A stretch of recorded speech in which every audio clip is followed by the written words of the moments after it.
Hello guys, good morning to all of you. आप सभी का सिविल इंजीनियरिंग टेक में स्वागत है। जैसा कि हमने पिछले लेक्चर में मोमेंट मतलब आगोड़ स्टार्ट किया था, उसमें कुछ टॉपिक्स हमने कवर्ड कर लिए थे और बाकी बचे हुए टॉपिक्स इस लेक्चर में कवर करने की कोशिश करते हैं। ठीक है, तो अगर आपने उस वीडियो को नहीं देखा है तो इस वीडियो के डिस्क्रिप्शन बॉक्स में आपको लिंक मिल जाएगा, वहाँ से आप वीडियो को देख सकते हैं जाके। ठीक है, चलिए ज़्यादा टाइम वेस्ट न करते हुए हम अपने वीडियो को कंटिन्यू करते हैं और आगे बढ़ते हैं। ठीक है,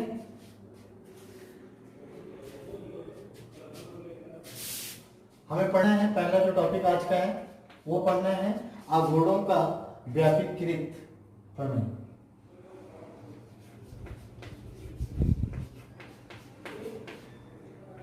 आघूर्णों का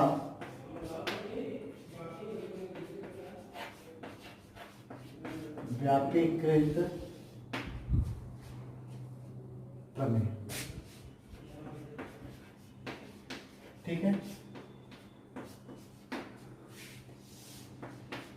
इसका मतलब क्या होता है?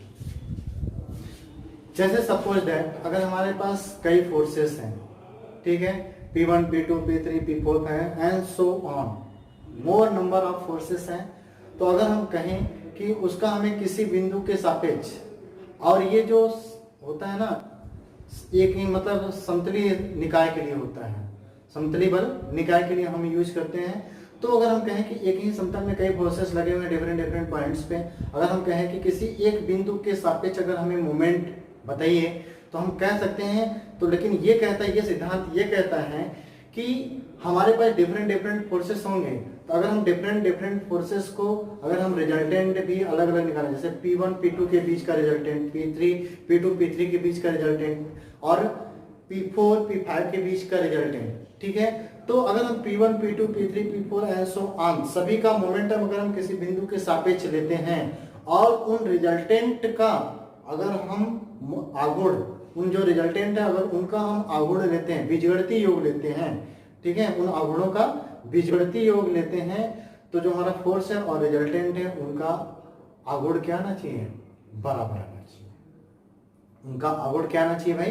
बराबर आना चाहिए। अब आपको डिस्प्ले होगा थोड़ी देर में आपके स्क्रीन पे, डेफिनेशंस आप यहां से पढ़ सकते हैं, देख सकते हैं। ठीक है, इसमें कुछ समझाने वाली चीजें नहीं है, बस चीजें जो थी हमने आपको बता दिया है। ठीक है, तो आप देखते रहिए। अगर आपको नोट करना है तो वीडियो को पॉज करके आप चीजों को नोट आउट कर सकते हैं। ठीक है, नोट डाउन कर सकते हैं आप अपनी कॉपी में। ठीक है,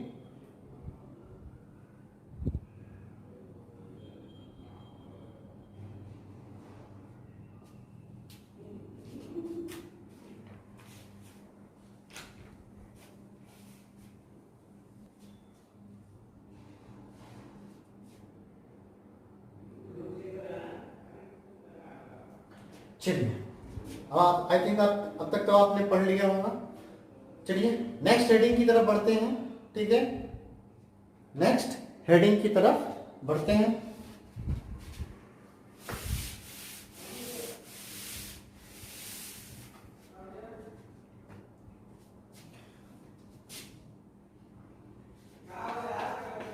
परिणामी आघूर्ण।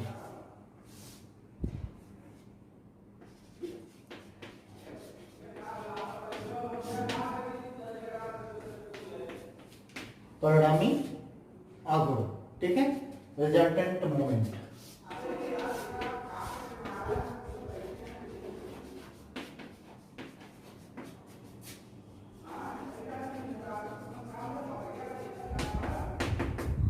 ठीक है, resultant moments.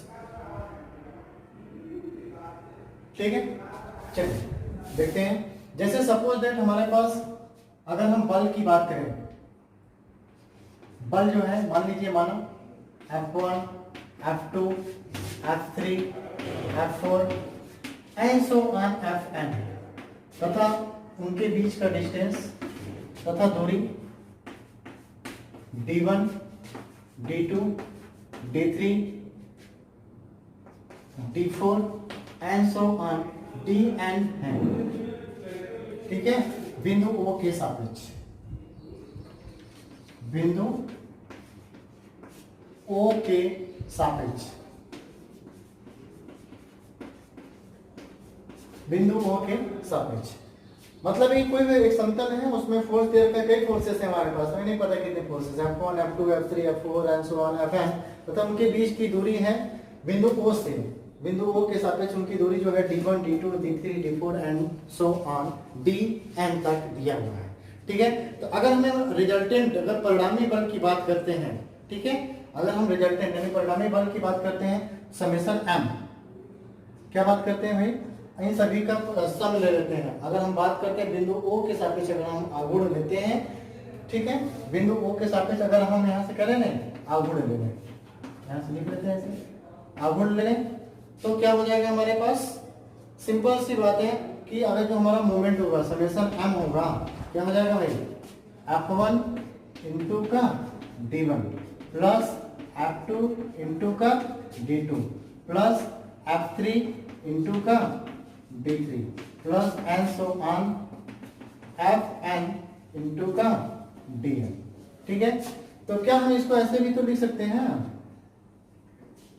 Summation Fi into का Dn, इसका मतलब हो गया I इज इक्वल टू 1 से लेके m तक, I इक्वल टू 1 से लेके कहां तक,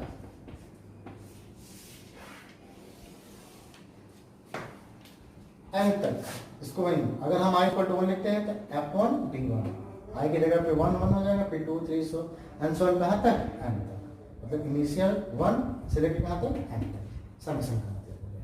राइट, चलिए ये हो गया हमारे पास परिणामी आघूर्ण। परिणामी आघूर्ण कैसे निकालते हैं, जैसे कोई भी फोर्सेस हैं और उनके बीच की डिस्टेंस दर की जिसके सापेक्ष हमें निकालना है, तो उसमें सिंपली हम क्या करते हैं, मल्टीप्लाई करते हैं और उनको जोड़ देते हैं, वही हमारा परिणामी आघूर्ण। ठीक है, चलिए नेक्स्ट हेडिंग की तरफ बढ़ते हैं।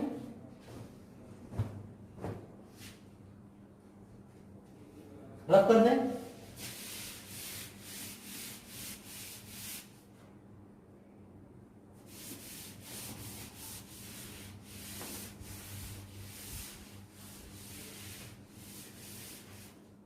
चलिए नेक्स्ट हेडिंग की तरफ बढ़ते हैं। हमारा हेडिंग है नेक्स्ट आघूर्णों का सिद्धांत।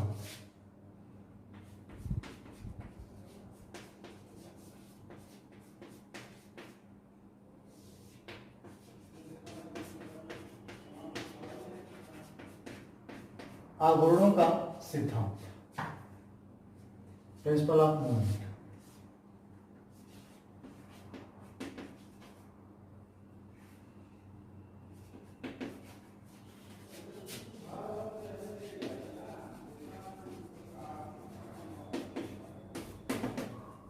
ठीक है, प्रिंसिपल ऑफ मोमेंट्स।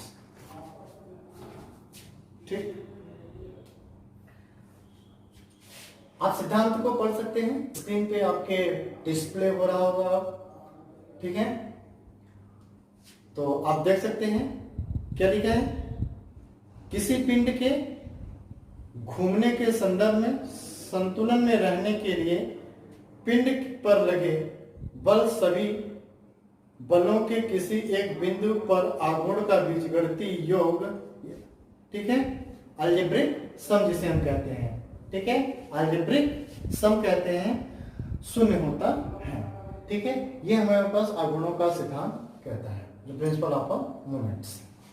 ठीक, या फिर ये कह सकते हैं कि आघूर्णों के सिद्धांत का मतलब कि जो दक्षिणावर्त आघूर्ण है इज इक्वल टू यानी बराबर होगा किसके, वामावर्त आघूर्ण के। जो दक्षिणावर्त आघूर्ण होगा वो किसके बराबर होगा भाई, वामावर्त आघूर्ण के। ठीक है, चलिए नेक्स्ट कुछ इंपॉर्टेंट पॉइंट्स हैं जो यहां पे लिख लेते हैं। नेक्स्ट हेडिंग जो होगी सम इंपॉर्टेंट पॉइंट्स जो आपको लर्न करने युक्त हैं, या फिर कह सकते हैं कि जो हमने पुराना अभी भी जो पढ़ के आए हैं उन्हीं के बारे में है, लेकिन सब एकदम समराइज करते हैं सम इंपॉर्टेंट पॉइंट्स। ठीक है, आपकी स्क्रीन पे पूरे होल स्क्रीन पे आपके डिस्प्ले हो रहा होगा। ठीक है, पूरे स्क्रीन पे डिस्प्ले होगा, आप उससे पढ़ सकते हैं। देखिए क्या क्या लिखा है भाई, लिखा हुआ है कि किसी बिंदु के सापेक्ष बल का आघूर्ण इज इक्वल टू बल इंटू बिंदु के नंबर दूरी, अभी भी पढ़ के आए हैं, ठीक है। लिखा है वामावर्त आघूर्ण यानी क्लॉकवाइज मोमेंट, यहाँ पे लिखा है clockwise movement, anti clockwise movement positive लिखा है, लेकिन हमने पढ़ा है क्या है, एंटी क्लॉकवाइज मूवमेंट नेगेटिव। आप यहाँ पे नेगेटिव कर लीजिएगा, तथा दक्षिणावर्त आघूर्ण यानी क्लॉकवाइज मूवमेंट, यहाँ पे लिखा हुआ नेगेटिव, आप पॉजिटिव कर लीजिएगा, होता है। फिर लिखा है कि बल की क्रिया रेखा पर स्थित, बल की क्रिया रेखा पर स्थित किसी बिंदु के सापेक्ष बल का आघूर्ण शून्य होता है। अभी हम बताते हैं क्या होता है, आप पहले एक बार पढ़ते चलिए और नोट करते चलिए, आप डिस्प्ले हो रहा होगा आपके स्क्रीन पे पिक्चर, आप देख सकते हैं, ठीक है। नेक्स्ट है किसी समतल में स्थित दो या अधिक बलों से उनके तल में ही स्थित किसी बिंदु के सापेक्ष बिंदु के आघूर्ण का बीजगणितीय योग उसी बिंदु के सापेक्ष उनके परिणामी के गुण के बराबर होता है, उनके परिणामी के गुण के बराबर होता है। अभी अभी पढ़ के आए हैं, ठीक है। संतुलन के लिए यानी घूमने के संदर्भ में दक्षिणावर्त आघूर्ण, ठीक है, कमा वामावर्त आघूर्ण यानी एंटी क्लॉकवाइज मूवमेंट के बराबर होते हैं, सिंपल सी बात है, ठीक है। दोनों आघूर्णों का बीजगणितीय योग यानी समेशन m इक्वल टू 0 है, तो हम कह सकते हैं कि पिंड घूमने के संदर्भ में संतुलन की अवस्था में होता है, ठीक है। हमने सारे पॉइंट्स जो थे पढ़ लिए, देख लिए। चलिए अब आ जाइए बोर्ड की तरफ आ जाइए, आप हम देखते हैं, ठीक है। इसमें जो दूसरा पॉइंट था क्या कह रहा था कि बल की क्रिया रेखा पर स्थित, जैसे सपोज दैट हमारा फोर्स कुछ इस तरीके से, ये लाइन है हमारे पास और फोर्स भी हमारा एफ इसी लाइन पे लग रहा है, ठीक है, एफ है। अगर हमारे पास हम कह दें कि हमारा बिंदु भी इसी पॉइंट पे है, बिंदु ए है मान लो, ये हमारा फोर्स एफ है। अगर हमारे पास जिस लाइन में फोर्स है, जैसे हमारा जो ये फोर्स लग रहा है उसी लाइन में, यानी जो हमारा लाइन ऑफ एक्शन है, जो क्रिया रेखा है, अगर उसी क्रिया रेखा में स्थित अगर बिंदु है तो उसके सापेक्ष जो अगर हम मोमेंट लेंगे तो क्या हो जाएगा, 0 हो जाएगा। क्यों? क्योंकि हमने मोमेंट क्या पढ़ा है, मोमेंट हम पढ़े हैं कि बल इंटू लंबवत दूरी, लंबवत दूरी क्या मतलब क्या होता है, उसके 90 डिग्री होता है, लेकिन ऐसा कुछ है क्या, नहीं, उसी रेखा में है, इसलिए यहाँ पे आघूर्ण क्या हो जाएगा, 0 हो जाएगा, ठीक है। चलिए नेक्स्ट हम रफ करते हैं इसको, हम पढ़ेंगे नेक्स्ट लीवर्स।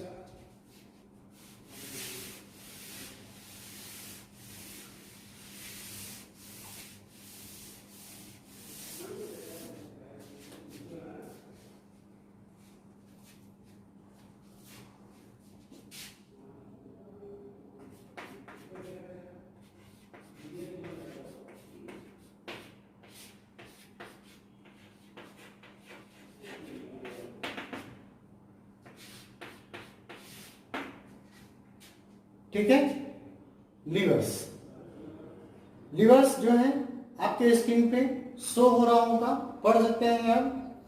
क्या कह रहा है लीवर्स में भाई, कह रहा है कि एक दृढ़ तथा सीधी या वक्राकार छड़ जो एक किसी स्थिर बिंदु पर घूम सकती है, लीवर कहलाती है। किसी एक स्थिर बिंदु पर क्या हो सकती है, स्थिर बिंदु पर घूम सकती है, क्या कहलाती है, लीवर कहलाती है, ठीक है। स्थिर बिंदु को आलम्ब यानी पिवट या फलक्रम यानी फ्रस्ट्रम या फिर टेक यानी सपोर्ट कहते हैं, ठीक है, या सपोर्ट कहते हैं। चलिए और उसमें यूजेस भी दिया है, आप उसको भी पढ़ सकते हैं, ठीक है, बहुत सारी हैं, लोड्स उठाने काम में आते हैं वगैरह वगैरह, ठीक है। चलिए आइए समझते हैं क्या होते हैं लीवर्स। जैसे सपोज दैट हमारे पास लीवर्स, जैसे आप हैंड पाइप चलाते हैं तो क्या होता है कि इंटरनली क्या होता है, नट ऑफ बोल्ट से क्या होता है, कनेक्ट होता है, क्या होता है, कनेक्ट होता है। या फिर सपोज करिए आप जो कनेक्ट होता है, तो जब हम हैंड पाइप को क्या चलाते हैं तो वो जो होता है वो क्या होता है, एक प्रकार का लीवर का काम करता है, ठीक है। अगर हम बात करें तो आप बोझ उठाने के भी काम आता है, कैसे, आप देखे होंगे रेलवे ट्रैक पे, सॉरी रेलवे स्टेशन पे आप देखे होंगे कि जो पुली होते हैं, जो बॉक्स होते हैं, वहां के बॉक्स को रखने के बाद थोड़ी सी क्या करते हैं, उसको उठा के फिर उसके बाद चल देते हैं, वो भी एक लीवर का काम करता है जो हैंड में पकड़े होते हैं, ठीक है। तो आई लाइक दिस एग्जांपल, ठीक है। या फिर लीवर्स जो होते हैं एक प्रकार से जो रेलवे लाइंस होती हैं उनको पटरियों को बदलने में भी काम आते हैं लीवर्स, ठीक है। चलिए, इसमें दो तरीके की लिवर्स होती है। एक होता है पहला लिवर जो होता है सिंपल लिवर, जिसे हम सरल लिवर कहते हैं।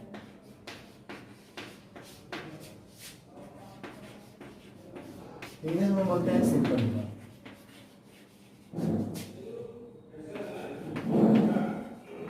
ठीक है। दूसरा है हमारे पास यौगिक।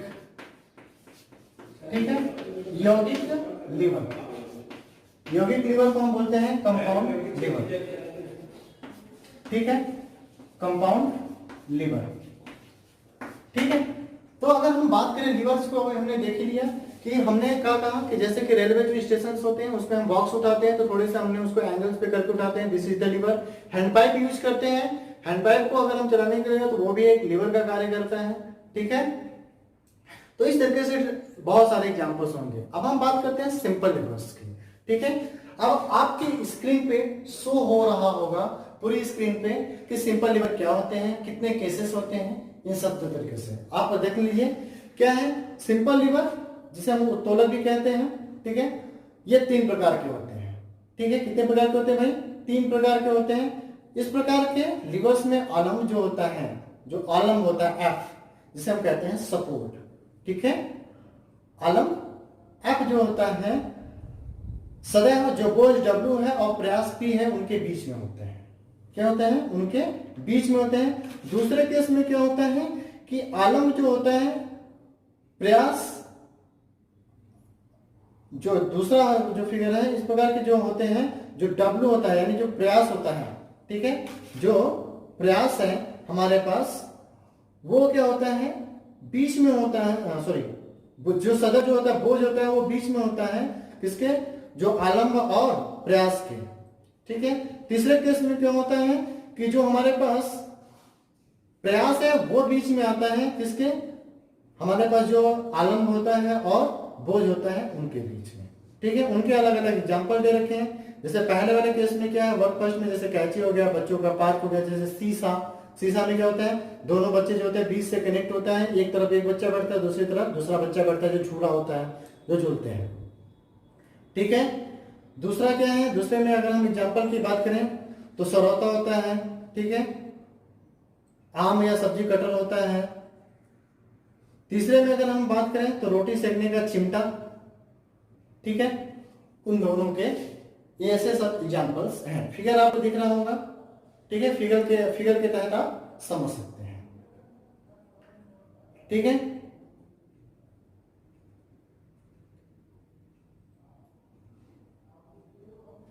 चलिए नेक्स्ट पॉइंट पे आते हैं आप, लिवर लाभ।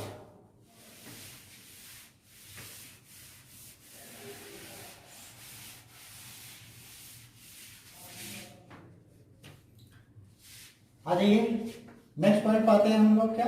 लिवर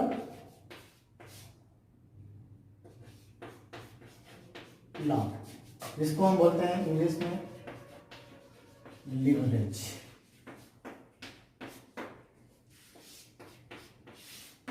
ठीक है। अगर आपने पिछला अभी जो पिक्चर देखा था उसमें आपने देखा था कि जो पहला फिगर था वो क्या था? आलम हमारा बीच में था। क्या था? आलम हमारा कुछ इस तरीके से,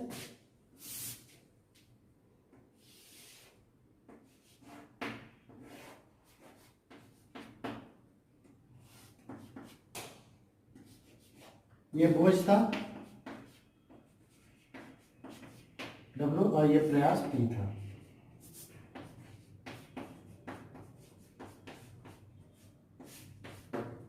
ठीक है, ये प्रयास क्या था? पी था। अगर ये पहला फिगर था कुछ इसी तरीके का, राइट, इसको हम लिख लेते हैं ए बी करके, लिख लेना ए बी। ठीक है, इस तरीके से ये रिएक्शन है आर, राइट।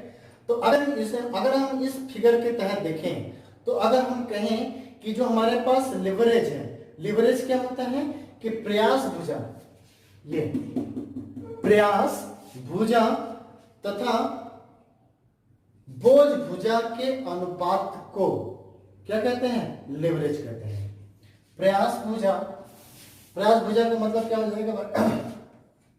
प्रयास भुजा क्या है अगर हम कहें कि अगर हम एफ के तहत लेते हैं मोमेंट, क्या लेते हैं, मोमेंट लेते हैं, तो हम क्या कर सकते हैं, P इंटू का बी एफ, ठीक है,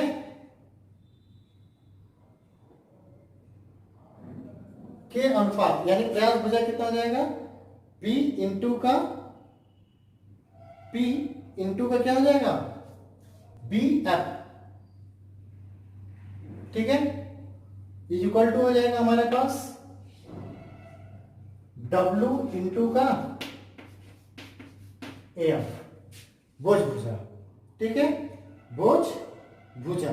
तो जो लिवरेज हो जाएगा हमारे पास कह सकते हैं लिवर लॉ, क्या हो जाएगा,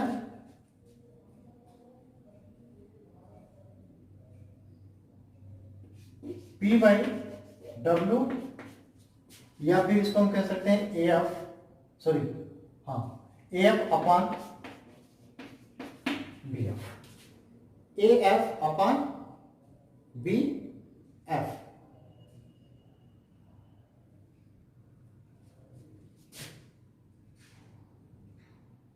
सॉरी कुछ गलत हो गया है क्या,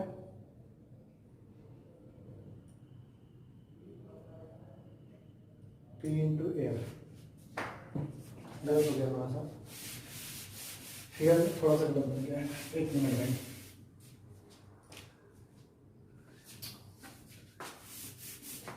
फिगर में उल्टा दिया है, यहाँ पे आप W कर लीजिए,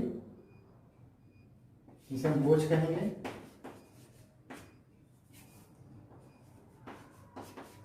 ठीक है, इसको हम P मान लेते हैं, इसको हम प्रयास कहेंगे, ठीक है। तो अगर हम कहें तो P इंटू का क्या हो जाएगा, A F is equal to B in W into का बी एफ, ठीक है। तो अगर हम लीवर लॉ कहें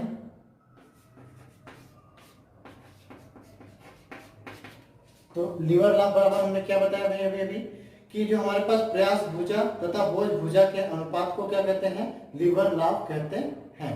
तो प्रयास भुजा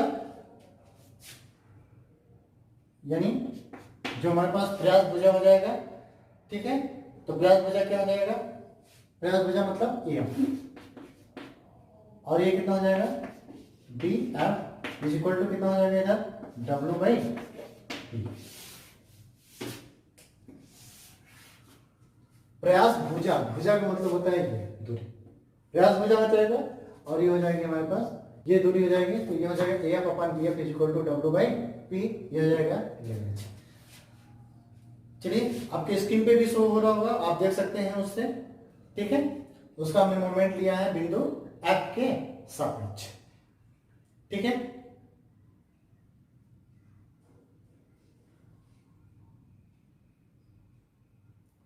राइट, चलिए यहां तक हो गया। अब हम पढ़ेंगे next bell crank lever, bell crank liver.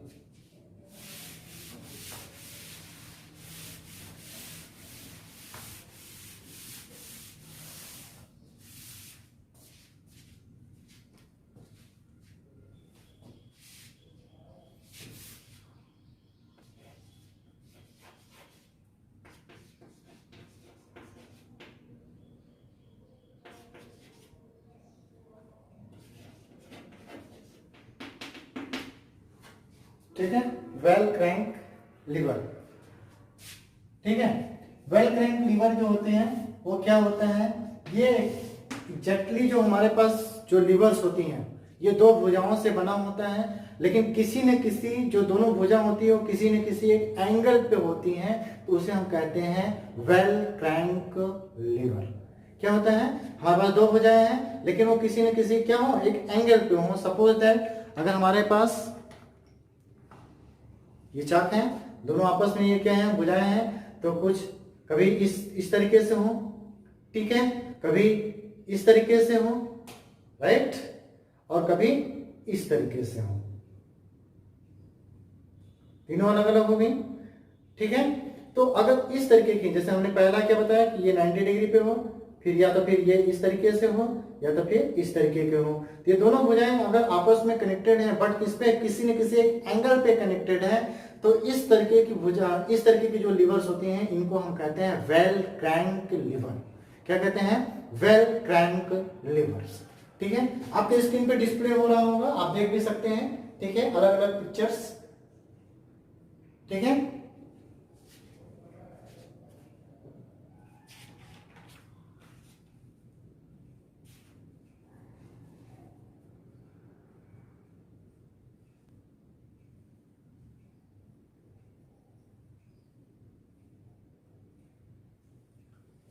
चलिए अब आप पढ़ लिए होंगे, नहीं पढ़ा है तो वीडियो को पॉज करके भी पढ़ सकते हैं।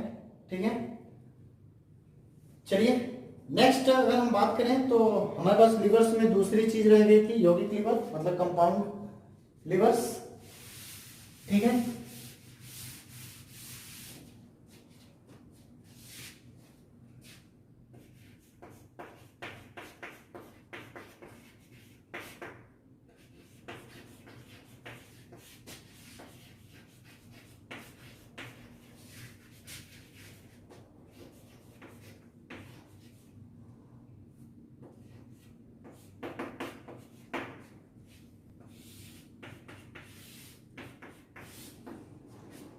ठीक है। कंपाउंड लिवर क्या होता है? कंपाउंड लिवर अगर हम एग्जैक्टली बात करें तो इनमें अलग अलग मतलब जैसे कि हमारे पास वेल क्रैंक लिवर हो जाए, सिंपल लिवर है, इन सभी के मिक्सचर मतलब 2 से अधिक जो लिवर्स के को मिलाकर बनाते हैं। ठीक है, और उनके विन्यास होते हैं बहुत ही जटिल होते हैं, बहुत ही कॉम्प्लिकेटेड होते हैं। तो इस तरीके के लिवर्स को हम कहते हैं यौगिक लिवर्स। क्या कहते हैं? यौगिक लिवर्स। अगर हम बात करें कि लिवर लाभ की अगर इसमें निकालने के लिए, तो लिवर लाभ अगर हम इसमें निकालते हैं, क्या निकालते हैं? अगर हम यौगिक लिवर की यौगिक लिवर लाभ अगर हम कहें यौगिक लिवर लाभ, तो हम कह सकते हैं कि हम इसमें अलग अलग लिवर्स के लिए अलग अलग हम क्या निकालेंगे? लिवर लाभ निकालेंगे। कैसे? देखिए, तो हम निकालते कैसे हैं? हम लिखेंगे पहली भुजा या फिर कुछ इस तरीके से लिख लेते हैं हम। ठीक है, पहले लिवर का लिवर लाभ, हाँ ऐसे लिखते हैं, पहले लिवर का लिवर लाभ इनटू दूसरे लिवर का लिवर लाभ इंटू एंड सो ऑन। जितने भी लिवर्स होंगे उनको हम अलग अलग निकालेंगे और उनको आपस में क्या कर लेंगे? मल्टीप्लाई कर देंगे। तो उस यौगिक लिवर लाभ का क्या जाएगा? यौगिक लिवर लाभ आ जाएगा। मतलब कि उस कंपाउंड जो हमारे पास यौगिक होंगे, जो लिवर्स होंगे, उनका हमने अलग अलग निकाला और उनको हम आपस में क्या कर दें? मल्टीप्लाई कर दें। या सपोज अगर आपको सिंपल लिवर का भी दिया हो और वेल क्रैंक लिवर दिया हो, अलग अलग दिए हो, और उनसे कह दें कि ये हमारे पास भुजाएं हैं और इनका यौगिक लिवर लाभ निकालिए है। ठीक है, तो कुछ नहीं, जो हमने सिंपल लिवर लाभ निकाला है अलग अलग करके, बस उन्हीं को आपस में क्या कर देंगे? मल्टीप्लाई कर देंगे। तो उस पूरे सिस्टम का हमारे पास क्या जाएगा? उस पूरे लिवर्स में क्या जाएंगे? यौगिक लिवर का क्या जाएगा? लिवर लाभ पता कर सकते हैं। ठीक है, तो इस तरीके से जो थ्योरी वाले पोर्शंस थे वो ऑलमोस्ट कंप्लीट हो गए हैं। ठीक है, अगर कोई छूटा होगा तो हम लोग भी न्यूमेरिकल करते समय उसको भी देख लेंगे। ठीक है,